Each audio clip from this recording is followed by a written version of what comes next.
Thank you so much for tuning in to Rap Sessions with Dr. Kiki. I am your host. As always, it's a pleasure to chime in with you every week to offer a different perspective. Thank you to our sponsor, Quantum Talks 8.0. We are a coaching to get you to the finish line entity. So I am grateful to the opportunity to share with you. Thank you to those who have gravitated to our platform, um, who are actually listening and sharing and responding to the content out on social media. If you haven't already, take a chance and go ahead and follow us at Quantum Talks 8.0, Instagram, Facebook, and YouTube. Okay. So tonight we are going to have a awesome discussion about showing up for yourself. Okay. I actually have shared something along the same lines in the past, but I want to take an opportunity to expound upon that thought and offer a little bit of guidance on how you do that. So, what do I mean showing up for yourself? Like, most times, most of us can actually pour into or uphold or lift and be there for others in some type of capacity. And we do it wholeheartedly, especially if there's something that is near and dear to us in terms of helping others, or even maybe a little bit of a stipend or, you know, a couple dollars here and there. Like, people don't mind helping out. People don't mind being available when others reach out to them. We sometimes, as individuals, tend to value those interactions more than we value the interactions for ourselves. So, what happens is we have a directive, we have a plan, we have a purpose. We know that it exists. We may not have the details of it, but we know we're placed on this earth for some reason.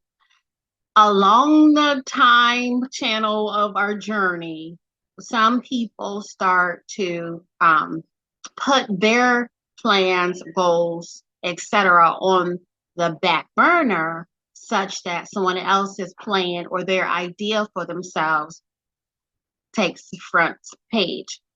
For example, I've always used the title of singer-songwriter in most settings.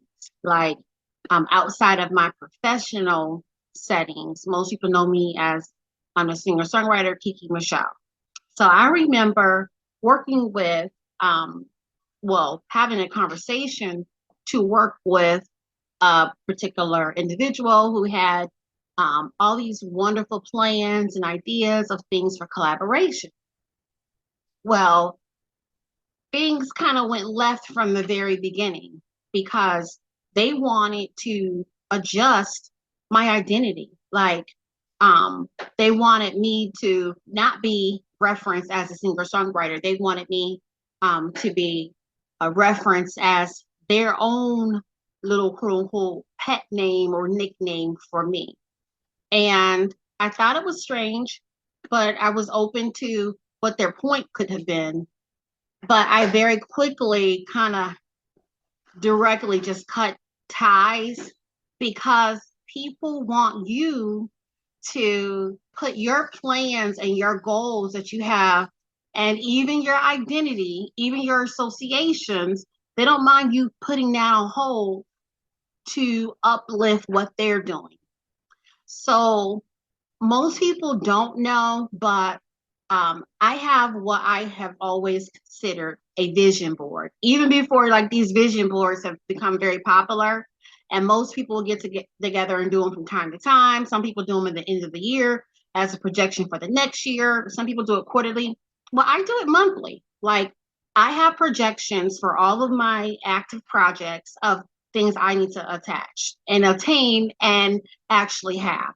And so most times, I am actually overestimating what it is that I need in terms of marketing or distribution or trainings completed or whatever it is that is on that vision board. Most times I am over projecting. Say, for instance, if I know I'm coming up with maybe, 5 opportunities to present additional trainings. Let's just think of, I have a training institute. So in that respect, for example, if I know that there's going to be opportunities for me to present at 5 different institutions, then guess what? Instead of me just creating, you know, a bare minimum of trainings, I'm going to give and have available more trainings than even are required or requested, because you never have just enough.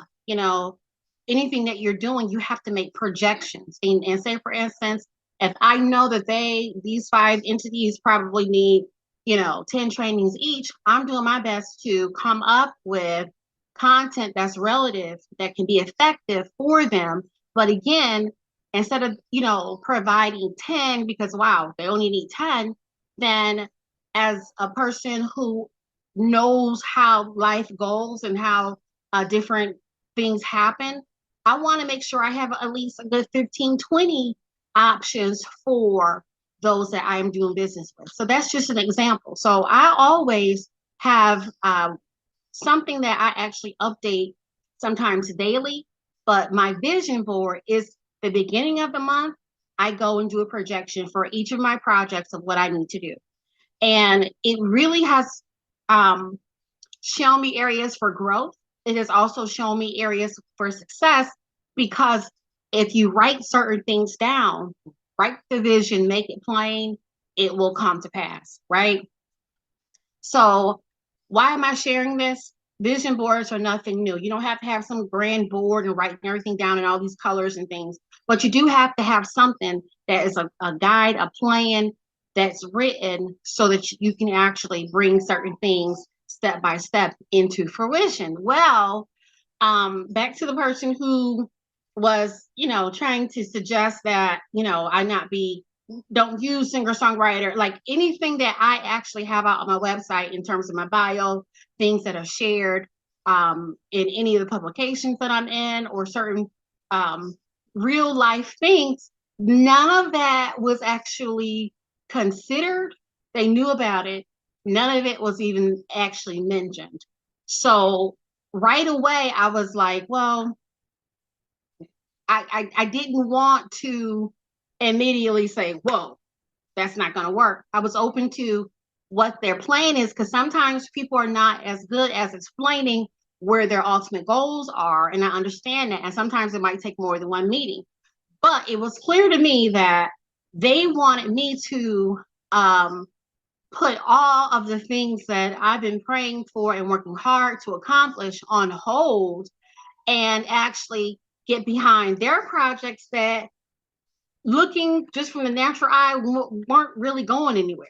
And just adjusting my schedule, well, try to, so that I was able to meet their goals and their demands to get them to greater success. And so why am I sharing this? Sometimes as we are on this journey, we're not aware of our progress. Sometimes we're just so busy trying to make it happen, that we're not taking a moment to grasp the depths of our journey, like where we've come from, where we've been, what we've done that's successful, what we've done that needed assistance, the changes, the improvements that had to be made or need to be made. Like sometimes we're not taking a vested look at our own contribution. And so, needless to say, I quickly told this individual and their group, hey, I'm kind of busy right now. It's been a pleasure. Let me know how I can assist you. But what we're discussing doesn't align with my own personal goals for myself. And I think they were taken aback. If they were, it's okay. They'll get over it. But why am I sharing this? Because you can be so railroaded off of the basics for things that you have going for yourself, or plans and things you're endeavoring to do, things that God wants to bless you with, ideas and inventions and activities and projects that, because you're involved, God is moving it to a level of success. You can actually get off course trying to appease other people, because you're not even really sure of what you're supposed to be doing. Or we think that every call or every opportunity is the opportunity that's going to just land us somewhere else. We should never forsake the prayers, the gifts, the talents, the direction that when we pray to God to ask, He starts moving.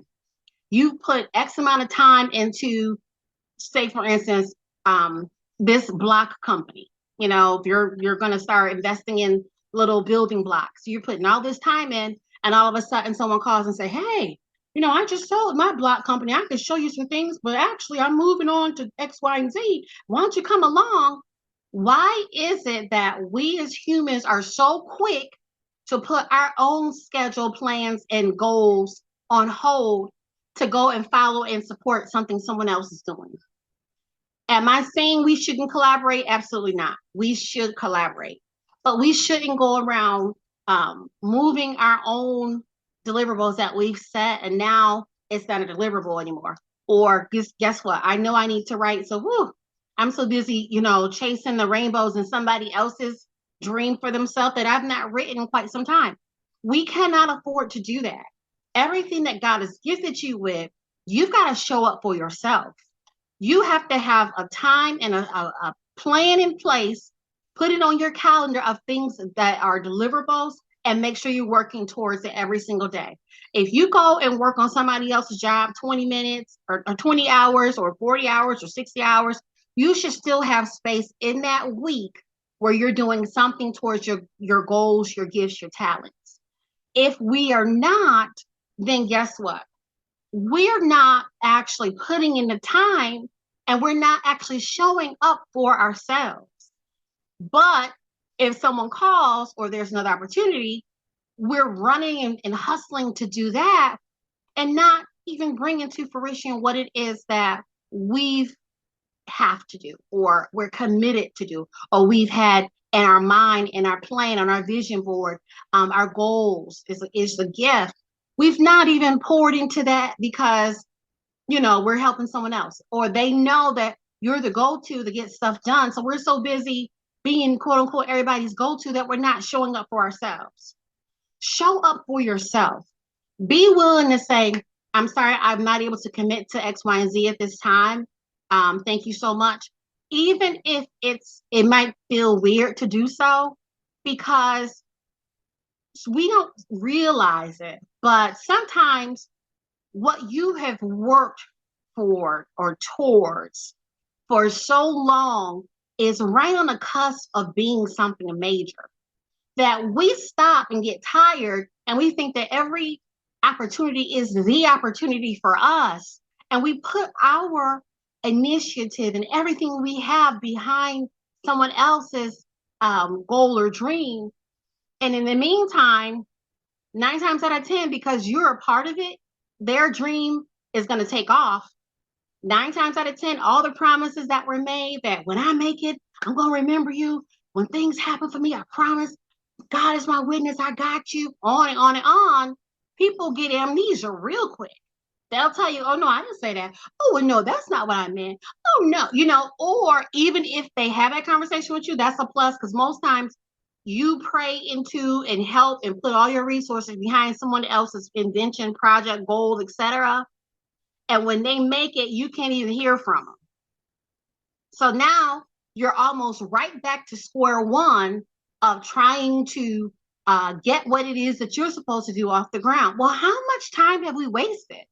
Like, if we're doing that same routine every time, over time, it might be a year, it might be 10 years of doing the same thing, like never really pushing ourselves to our limits, or being so invested in our own plans and goals and things we would like to attain for ourselves and our families, that now we really don't even have the energy to show up for ourselves, because we've been running around in circles doing the same thing. Because guess what? I got something for you. I'm working on something. I want to include you. I'm gonna call you. Like Atlanta, no disrespect, is so full of "I got you. I'm gonna help you. Oh, let me work with you. I can do this, that, and the other." And come to find out, it wasn't as was stated, and you find out sometimes weeks, even months later, If you're smart, sooner than later. But before you know it, you've gotten off track and you've neglected what was designed from our creator to push you to the next level. And again, it's not about you being pushed to the next level, it's what he gave you being pushed to the next level. And everything that he provides us in gifts and talents, resources, dreams, desires, inventions, goals, etc., it's designed to help and bless someone else. But if we're not willing to show up for ourselves and be consistent and put the time in, so that guess what? As people mature and life goes on, I can at least say, hey, I have this certification, or I started this business, or I published this book, or I wrote this song, or, I built this. What are we doing for ourselves? How are we able to exist with putting everybody else's life ahead of ours? Don't get me wrong. I'm not promoting just this selfish mentality and all about I, my, me. What I'm speaking to is those who tend to overhelp. There's a group of us who we're just addicted to helping others. We're not looking for anything in return. It just makes us feel good to say that, wow, we really helped somebody and they got to the next level. Isn't that great? Even if they promise to quote unquote put us on or remember us or, mention us or whatever, whether it happens or not, it's a cycle. At a point, we've got to do something for ourselves, for our home, for our immediate family. What are we doing towards our legacy? Okay. Honestly, I'm not trying to just exist for my own existence. I want to be able to have and leave a legacy such that people are able to earn income as they sleep that are around me. But if I don't actually tackle some of these goals and be consistent and move stuff to the completion and refine and rethink certain things, that remains just a dream. So tonight, I'm asking everybody, take an inventory, show up for yourself. What do you need to do every single day for yourself, for your dream, for your vision, for your passion, for your business? Okay, what are some requirements of your daily existence? When are you getting those things done?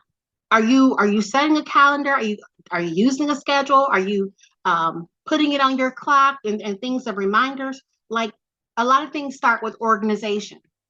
So if I put it on my calendar that I'm writing my book from 5 to 7, guess what? Anything that comes up that's not related to or relative to or supportive of me writing my book from between 5 and 7, guess what?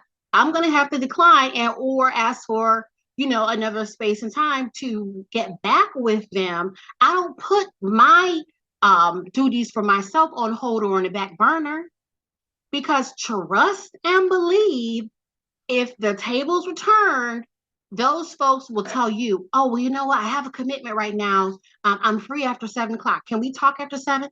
Like, they're not going to wiggle. They're not going to budge on their deliverables for themselves. So we have to be willing to show up for ourselves, put the work in, be willing to know what our to-do list looks like, and actually tackle it step by step. Do what you can do towards it. Things that you don't get done today, guess what? That goes on your deliverables for tomorrow. We don't just say, oh, well, yeah, I didn't get nothing done on Saturday, so whoosh, well, I ain't gonna worry about it. No, Saturday stuff, I didn't get done. Let me see where I can squeeze that in on the next working day. And then sometimes it's the simplicity of things. Sometimes we're making life and our goals and our achievements harder, or seem like they're a distant possibility because we're making it harder than it needs to be. With sheer dedication and commitment to your goals, you're going to be successful regardless. I don't care if you're trying to create something and you never get any responses or a bite or a hit or anything. Any moment that can change because of your consistency and because of God's timing. So we can't be so willing to just move on to the next thing. No, you've got to show up for yourself every single day. You've got to be working towards whatever goals you have for yourself and plans every single day. That project you're working on, even though we probably won't bring it to fruition until May of next year, I need to be still doing certain things. What does my 2 week plan look like? What is my 4 week plan? My 9 week plan, my 6 month plan. What does those things look like towards my goal? Every goal that you have, there has to be a starting point, and then there has to be like a finished goal. But you don't get from a thought of, wow, I should have this, to having it magically. That's not how life works. I gotta prep, I gotta prepare, I gotta be consistent. I've got to make sure I'm committed to myself. Again, I can't sit here and drag you, to the pond to make sure you drink water every day. Okay, did you drink your water? All right, drink some more, drink some more. And I'm standing at the same pond and haven't even tried to even get a thimble full of water. Like, make it make sense. We're pouring so much into other people that you forgot to water and replenish and check on your own progress and your goals for yourself. Okay, it's easy to do because, again, you probably don't recognize it. No one's brought it to your attention, but most of us have a tendency to overextend ourselves to help and be there and be everything to everybody else. We're too depleted later on to be of any good effort or energy towards ourselves. So how do you show up for yourself? Commit today that you're going to handle your deliverables for today. Okay, write a to-do list. Everybody has a phone, an iPad, or something, right? Sheet of paper. If you're using a chalkboard, use that. If you're using the back of some mail, use that. Write a list of things that you need to accomplish. Take a moment and think about what it is, right? It can be as simple as starting a garden, okay? Or it can be as simple as trying to, look at ways to clean up your credit. Whatever it is, as long as we keep saying, I'll do it tomorrow, or I'll highlight that next week. Oh yeah, I got to get back to it. You don't understand how quickly time moves. It's moving whether we're active and moving forward in our goals and our dreams and our passions or not. It's moving. So we don't want to, one day of, I'll get to it tomorrow, to turn into 10 years. Okay. And guess what? There's preparation we have to do. What certifications do you have to have? What meetings do you have to attend? Whose YouTube can you go to get information? What what do you have to do? What supplies or resources that you already have that you don't have to start from scratch? That's what you're writing down. What do I need to do? Okay. And so if I'm doing that for myself every day, honestly, I'm not going to have very much time to be the well of water, the breath of fresh air for everyone else, because I'm busy trying to do for me. And truth be told, people don't want you to ever start looking within in this moment that I'm sharing, because they benefit from you neglecting yourself and your goals and your future, right? They're sucking all the life up out of you, and it feels great to them because, whew, they got a breath of fresh air, they have water, oh wow, everything they need. And then you are still in the same place with little growth and movement while they're moving and growing and shaking it and making things happen. Show up for yourself, put the energy that is required into your plan, your goals, things that you have to do every single day, do them. Okay, at a point we've got to look within instead of looking for something or someone else to use it as an excuse. And we have to, if it means, going to bed a little earlier, waking up a little earlier. We only get 24 hours in a day. So guess what? I may want to sleep in, but guess what? My goals, my dreams, my to-do list, my passion, the things that I want to do for myself and that's going to bless others requires that I say, okay, let me go ahead and do what I need to do, right? And then you're going to reward yourself along the way, okay? That doesn't mean, you're going to be buying champagne and just having a party every hour. But there should be things that you are actually rewarding yourself with, something maybe for your business, maybe just telling yourself, wow, I did a great job, those rewards don't have to be financial. They don't have to be materialistic. It can be just something that you're putting in your planner, on your calendar, on your whiteboard, on the back of that bill, whatever you're using to write. And guess what? You're showing the growth. Looking in to see how far you've come is an encouragement within itself. Sometimes we look at all the negatives of what we've not done or what we still need to do or what we could have did better, that we don't take a moment to celebrate. Well, you know what? Well, at least I did such, or at least this is in place, or I took care of X, Y, and Z. Celebrate and congratulate yourself, okay? But whatever you do, move some of that ability to help and bless and secure and uphold others, move some of that closer to home. Work on you. Show up for you. Respect your boundaries. If you know that you're going to have to color 5 pages today, guess what? Until those 5 pages of color, I'm busy. I'm going to have to, get back with you. I understand. Wow, I hate to miss it too. Yeah, no worries, but I'm busy right now. Like, show up for yourself. Show up for what you need to do for yourself.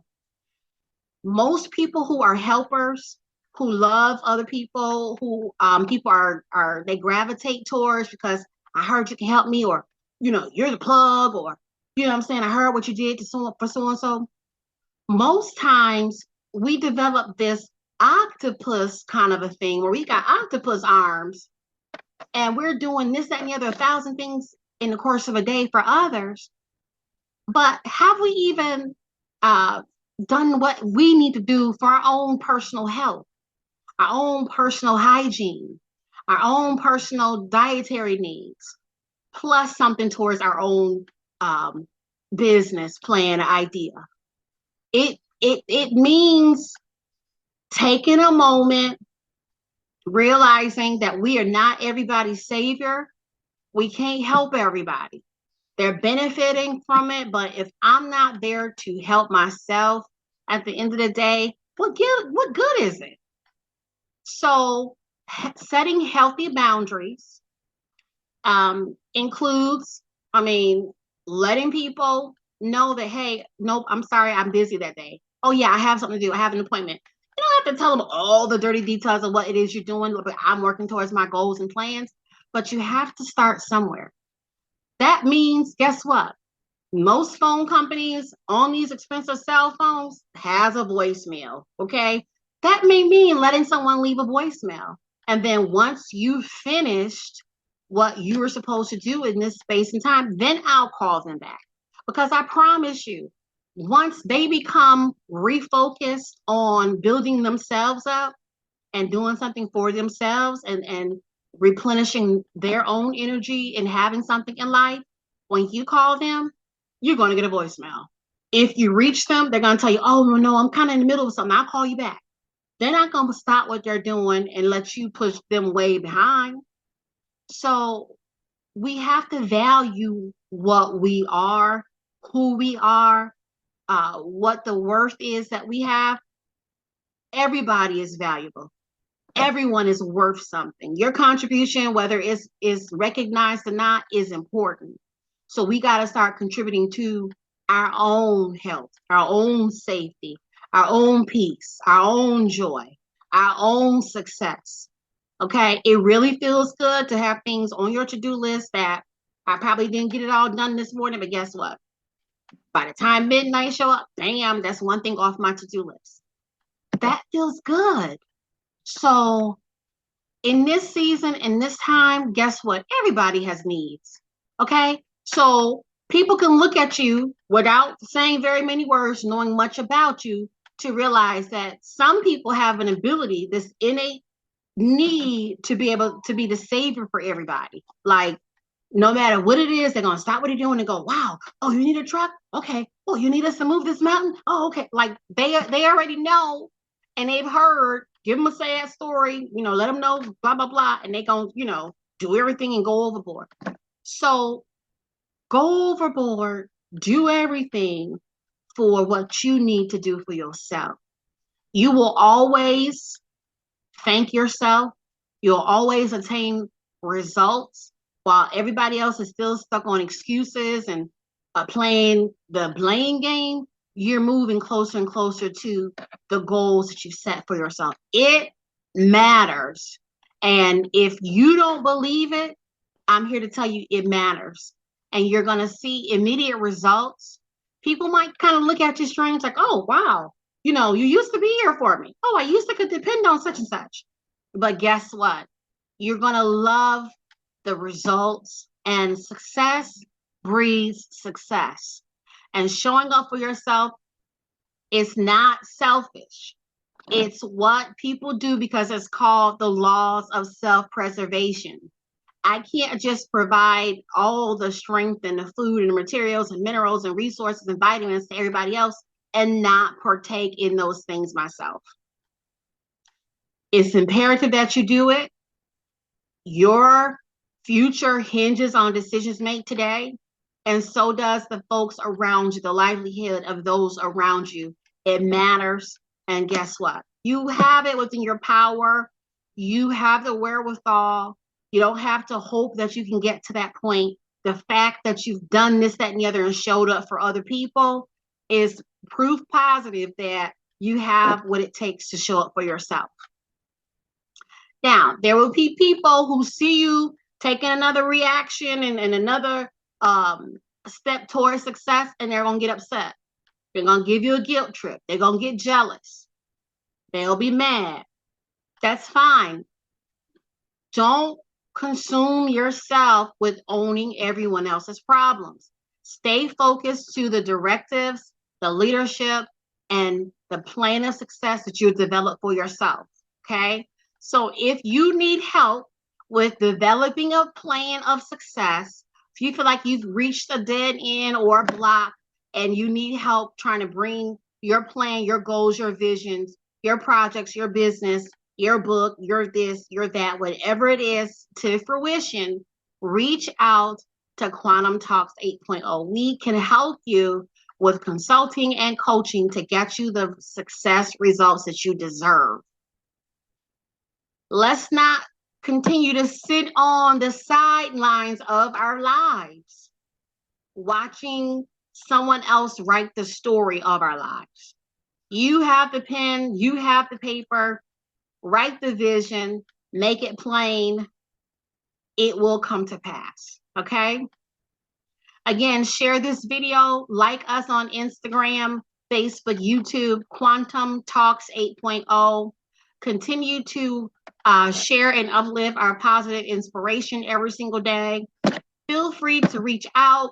We help to coach folks of all backgrounds, ages, race, religion, cultural beliefs, and affiliations, because success is yours to attain.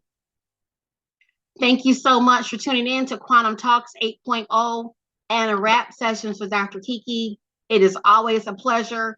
And when you are moving towards those directives for your life, let us know.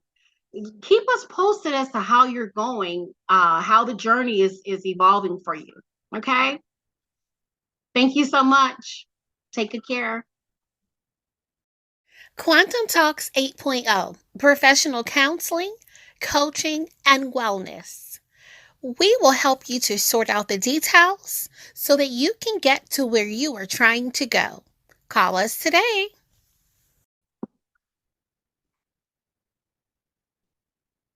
Thank you so much for tuning in to Wrap Sessions with Dr. Kiki. I am your host, and as always, it's a pleasure to chat with you, to share with you, and to be a resource in these times.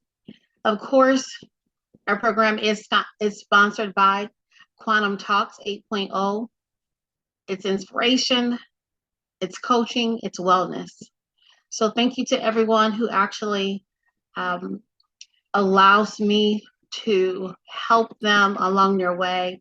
It is fantastic seeing awesome results, and definitely I enjoy the journey.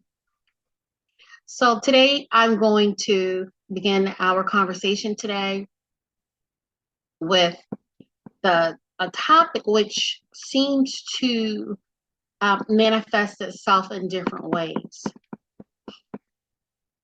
Unfortunately, we have to have these types of conversations And until you've actually been impacted one way or the other by a scenario, sometimes it's hard for people to understand, grasp, or even see the importance of it. Even the conversation from last week regarding child support, it ruffled some feathers, and also it helped others to know they are not alone. And guess what? Children deserve to be taken care of. They deserve our best.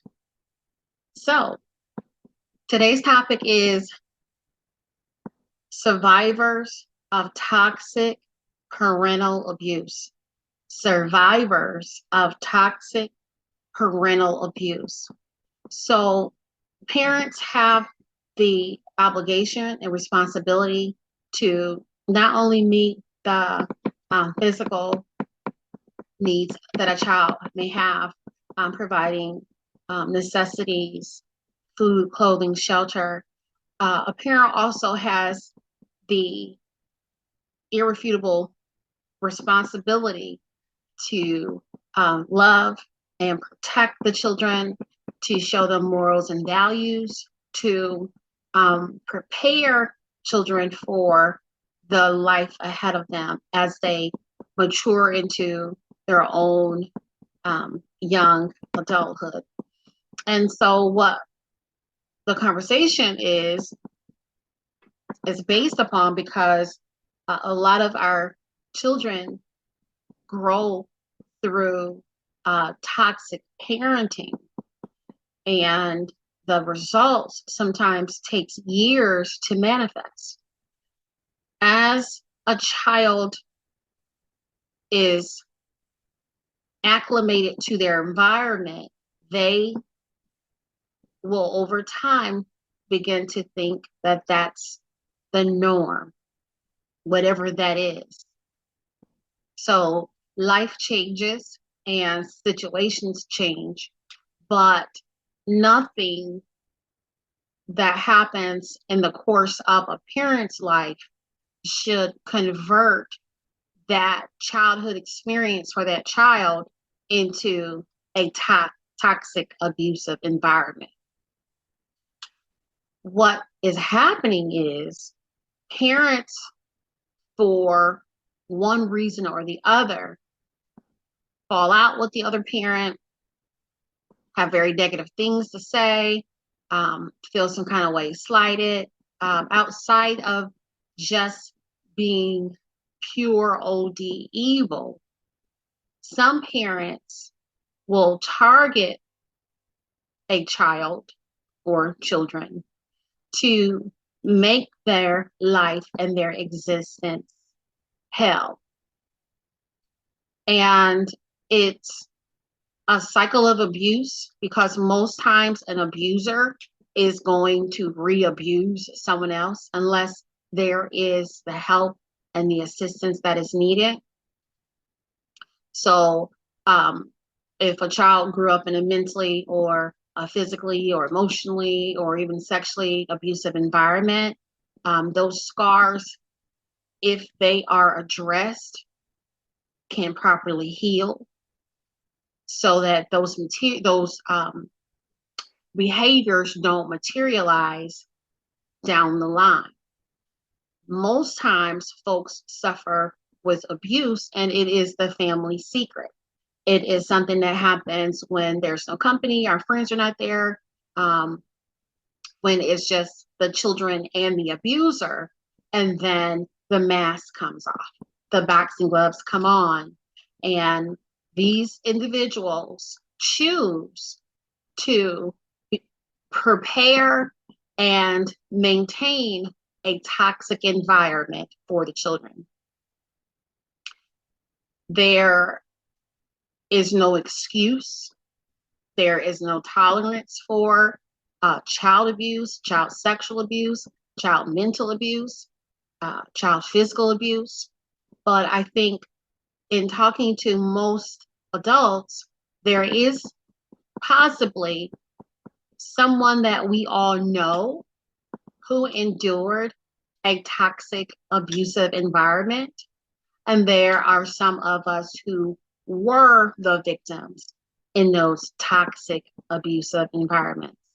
So while there should not be any history of this same situation that evolves century to century, I want to bring light to toxic abuse and hopefully help survivors of parental toxic abuse.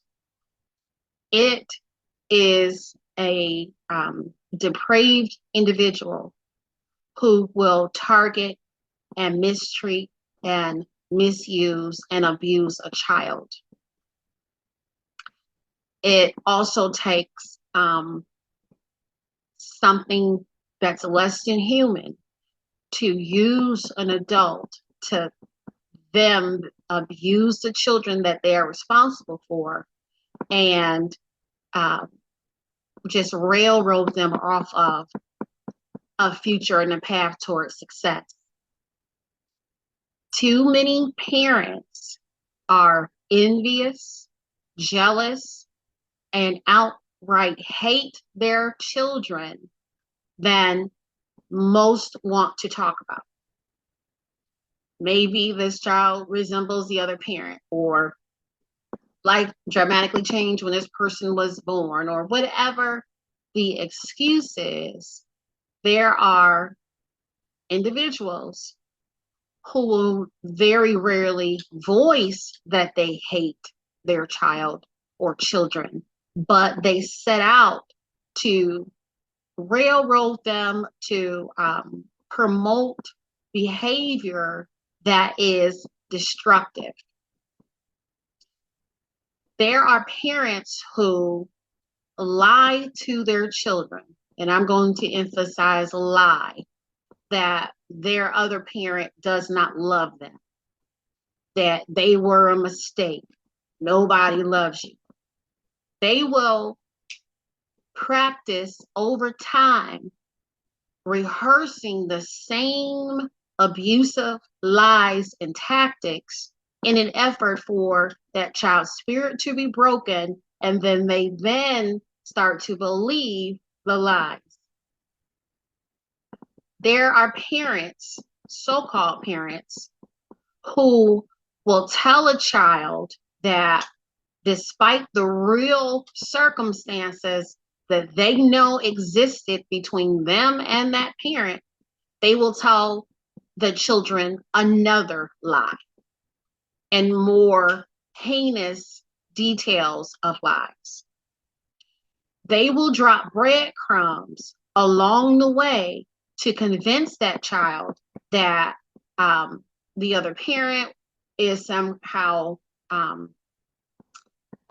not worthy of their title of being a parent because of that other parent's hateful lies. So you have these same individuals who will fail to parent. They have given their children access to drugs and alcohol. They've given their children access to promiscuity, partying, a moral-free environment. They have done everything in the law book in front of the children.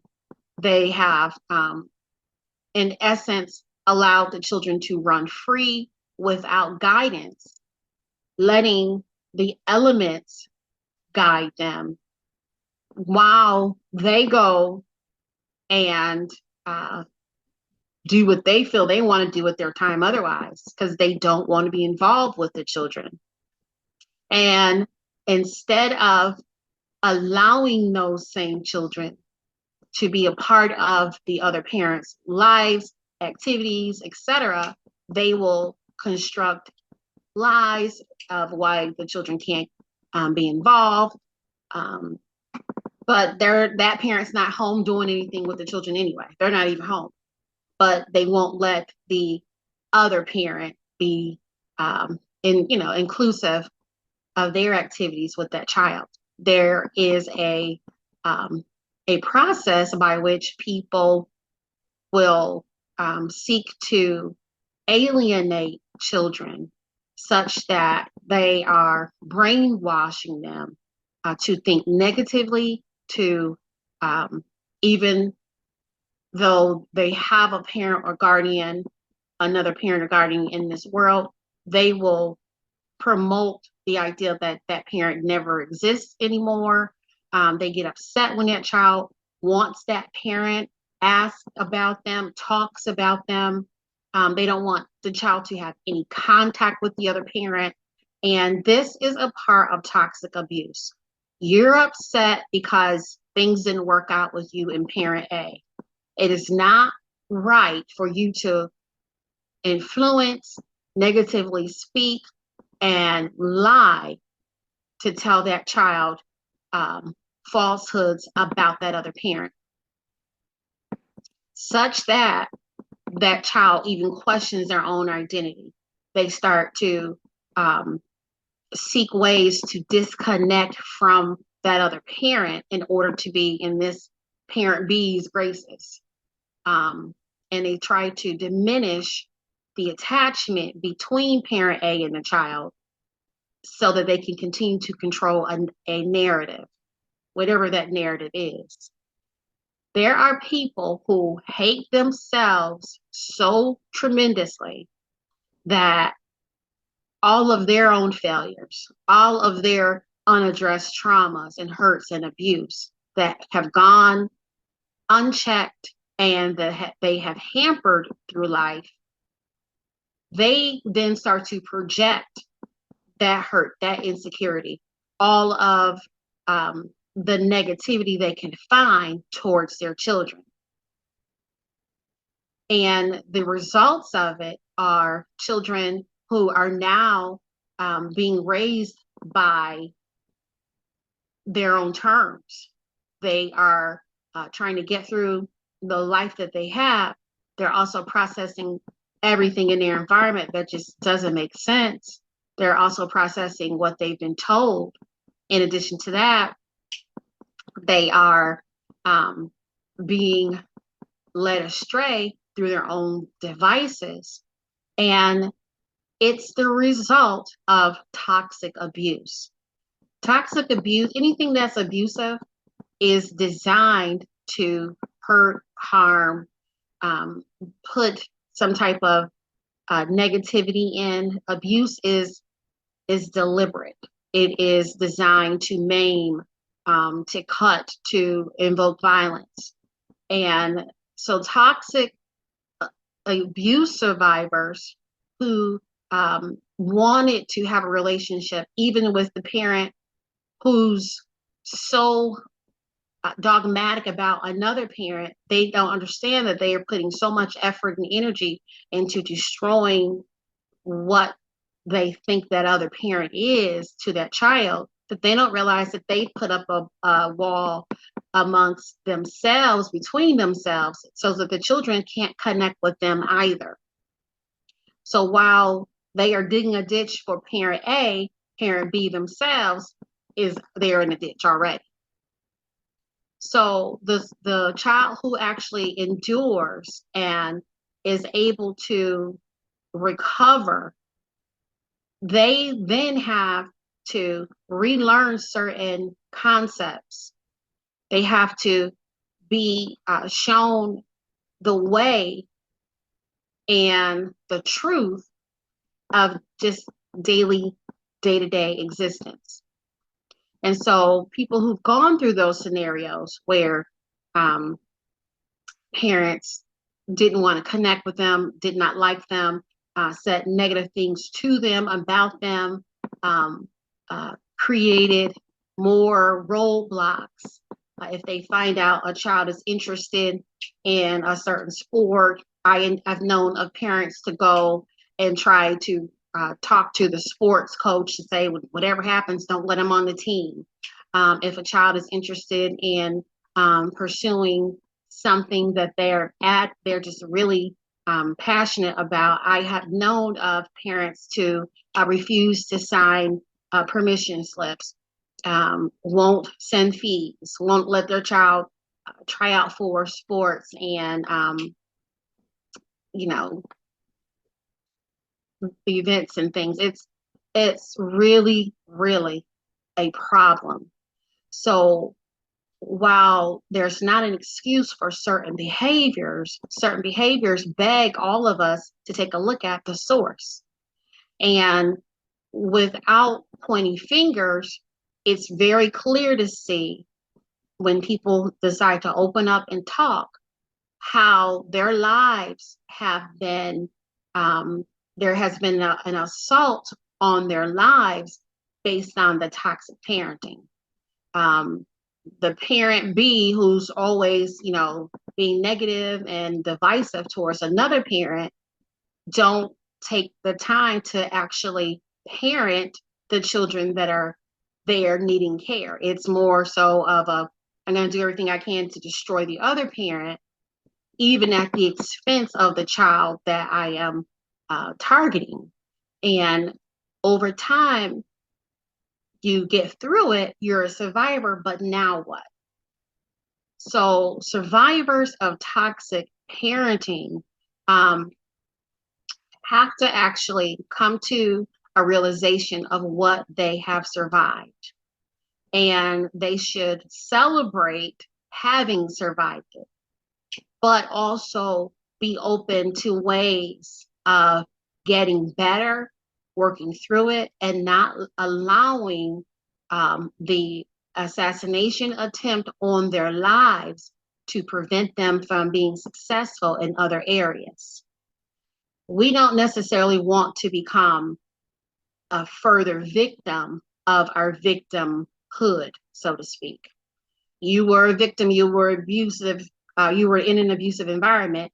That doesn't mean that now I need to pick up the mantle of creating more victims and being abusive.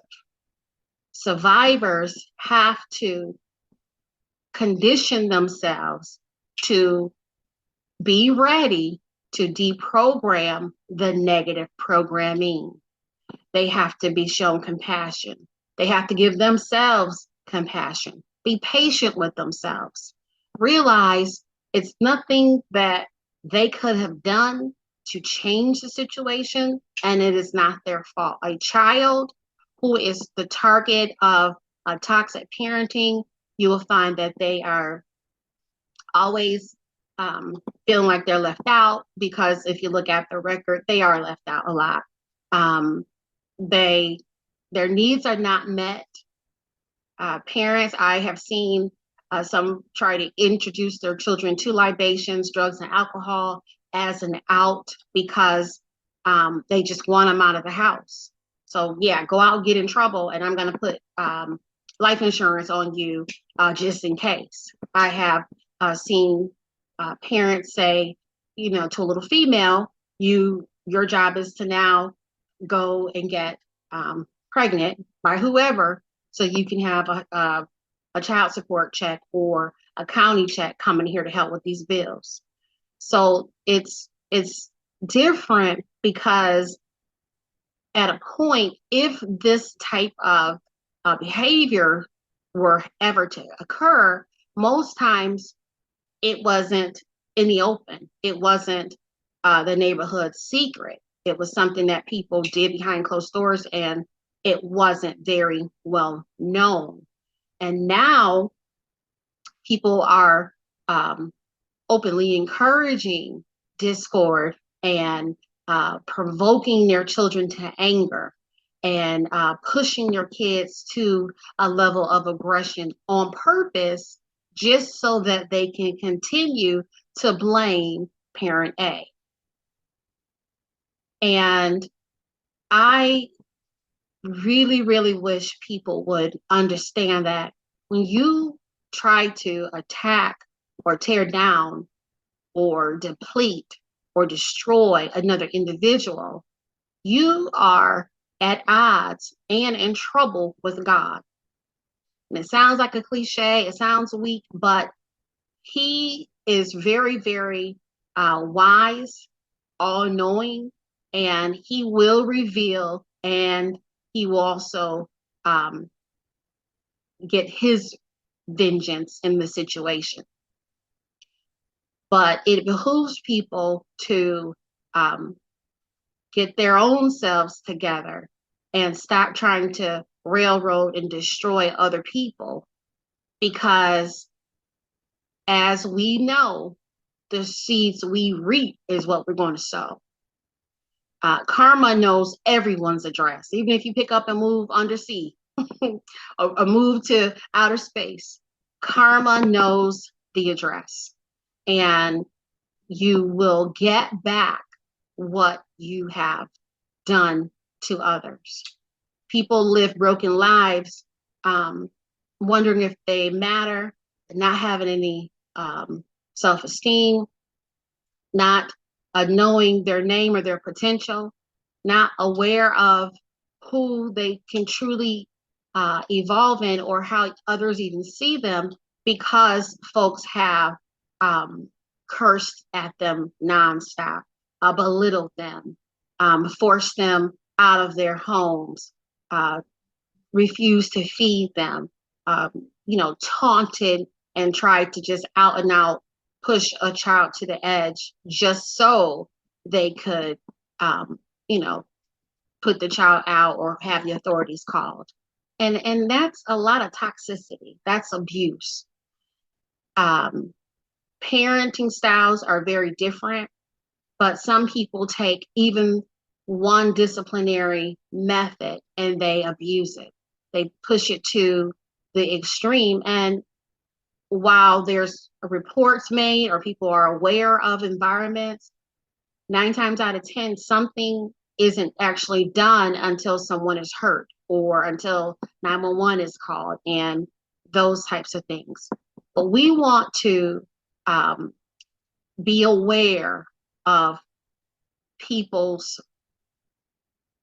effects from being involved or around toxic parenting. It might come off that now they are yelling and screaming for nothing, or extra critical of a child, refusal to help, quick to point out the worst parts of things versus being in a position to help and being willing to help.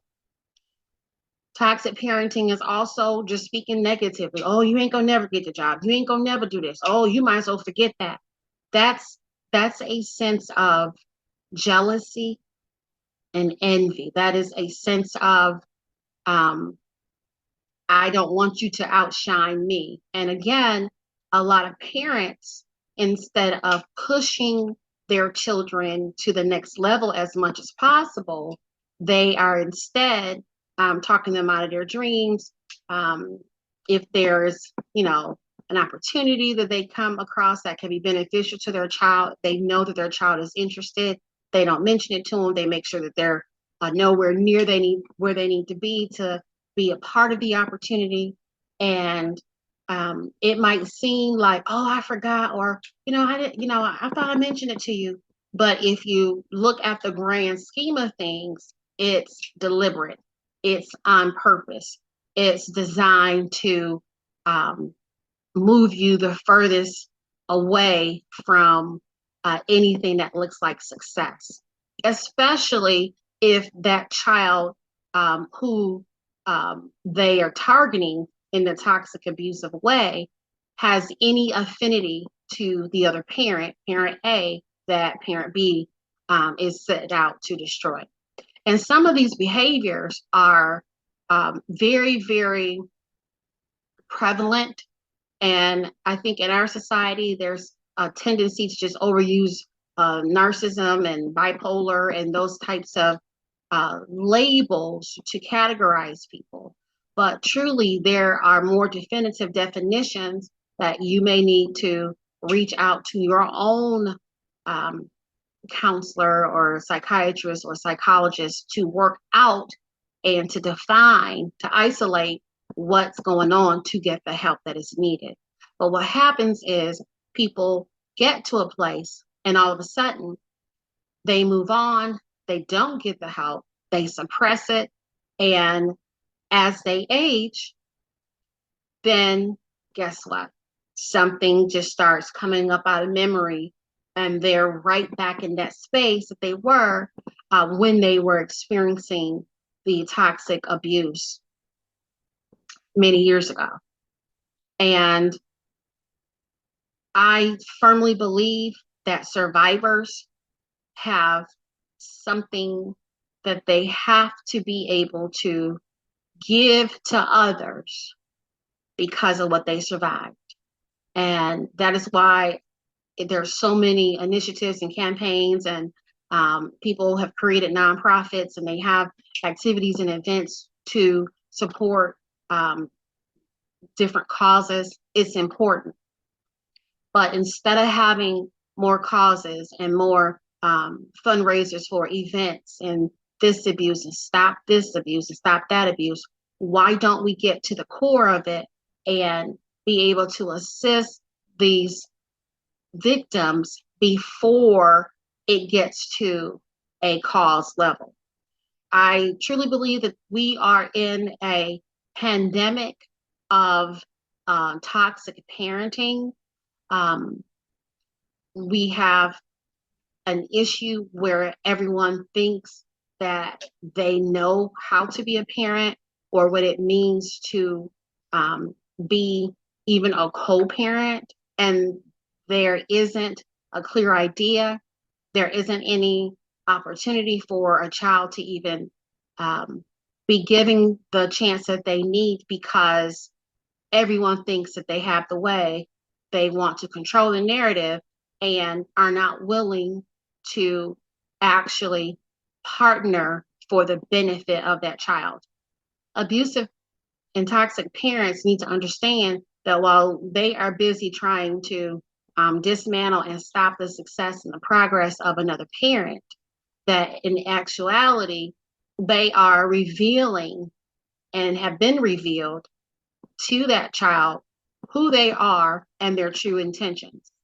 So sometimes a child don't have the means or the resources to be freed from that environment, but most people use that as their ammunition to get out of here and never have to come back again. And as a survivor of toxic parental abuse, you have to realize there are resources available, there's support, you are not alone.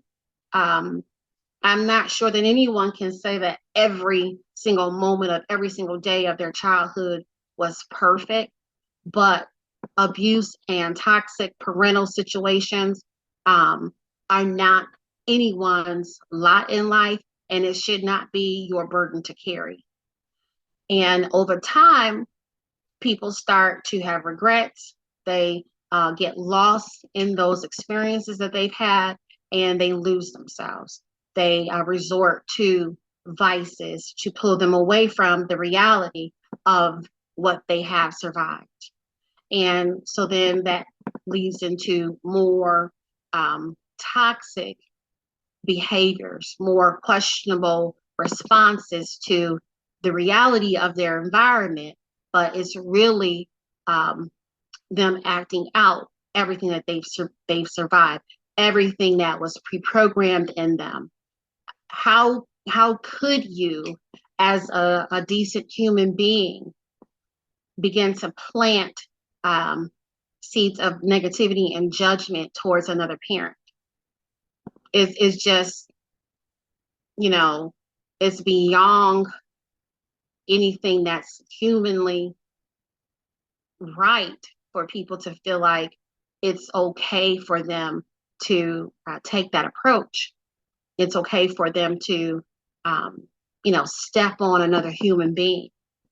And people who do that are very dangerous, but they also don't realize that that toxicity is what actually ends up defeating them.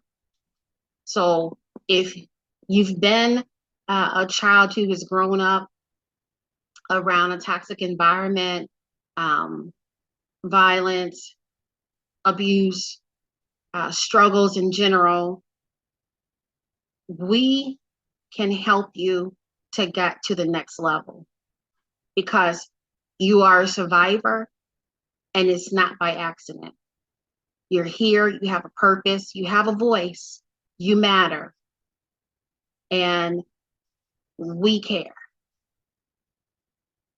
The most powerful thing that we as humans can do is take back our power, to take back our position, to understand that no matter what happens, we are not that situation. I always say in another setting, we're not the names that they call us. We are the names that we answer to. So even with tonight's topic, I think that's applicable because we're talking about survivors of toxic parental abuse. I don't have to answer to my toxicity that I was around. The environment tried to produce another toxic environment individual, but I can consider myself a survivor, and choose not to embrace those attitudes, those feelings, those emotions. So I encourage everyone to, whether you think about it or not, there's going to come a time when you start to relive, or pictures are painted, or a movie is flashed before you, or something happens and it will trigger you right back to certain events in your past. And I am here to tell you, you can be a survivor. You can change the narrative. You can own your own right in your story. You can take the pen back from the toxic parent who's writing what they want, which is negative, your story to be. You can own that penmanship. You can be in an environment to get you to see the beauty of who you are, what you bring to the table, despite where you've been, despite how life has tried to sift you as a victim. So as always, it is a pleasure to chat. It's always a pleasure to meet with you all. And again, Rap Sessions with Dr. Kiki is designed that if this resonates with you, okay, let's get together. Let's have a conversation about some options for you. If you know of someone who may have experienced certain things and you're just stuck wondering why they would treat you that way, like how is it that, you know, I saw them abusing my siblings, but never thought that it would be my turn. So if you are in that position, let's chat, let's talk. I would love the opportunity to help you to grow from that and mature in your own right without the negative feelings of what you have experienced. It's possible, and I welcome the opportunity to pray with you, to show you ways through faith and in through God, a prayer life, a different way to cope. As a survivor, you are here, but you're also here to be able to help someone else. Help yourself, but be in a position to help others. I want to sincerely thank everyone for tuning in. May you continue to be blessed. May you know that you are important and that you are loved. And be safe, be careful, like, subscribe, share this video. We're on Instagram, Facebook, Twitter, and let somebody know that they matter. It's been a pleasure. Thank you. Quantum Talks 8.0 Professional Counseling, Coaching, and Wellness. We will help you to sort out the details so that you can get to where you are trying to go. Call us today. you.